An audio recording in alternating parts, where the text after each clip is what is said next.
भक्त ध्रुव। समर्पण का मार्ग। प्राचीन नगर माधवपुर में ध्रुव नामक एक भक्त रहता था।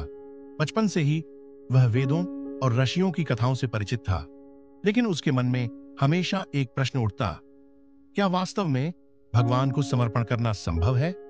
इस जिज्ञासा के उत्तर के लिए वह महान महर्षि अगस्त्य के आश्रम पहुंचा और उनके चरणों में बैठकर पूछा, गुरुदेव, मैं नारायण को अपना जीवन समर्पित करना चाहता हूं, लेकिन कैसे?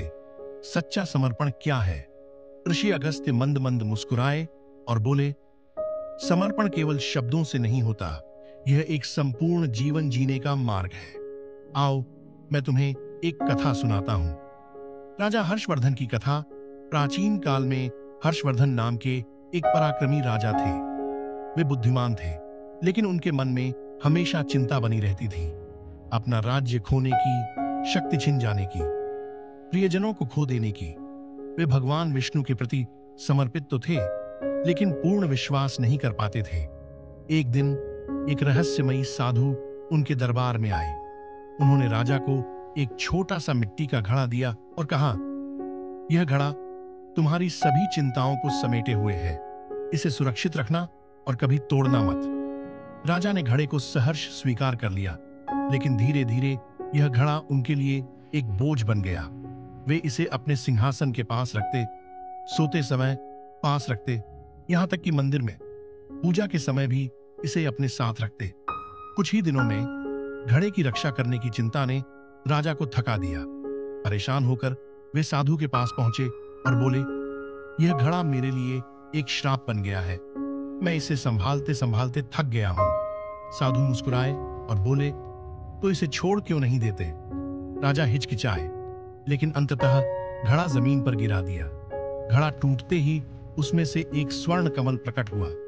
साधु बोले, यह घड़ा तुम्हारे डर, तुम्हारी चिंताओं और तुम्हारी ममता का प्रतीक था।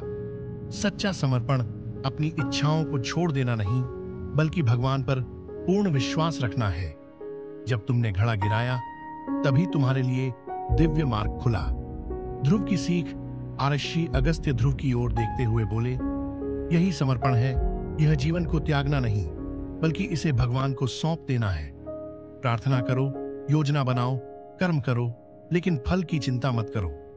स्वयं भगवान श्री कृष्ण ने भगवद गीता में कहा है, सर्वधर्मान परित्यज्य मामेकम शरणम व्रज, अर्थात सभी कर्तव्यों को त्याग कर मेरी शरण में आओ, मैं तुम्हारी सभी चिंताओं का निवारण करूंगा। ध्रुव की आंखों में श्रद्धा के आंसू भर आए।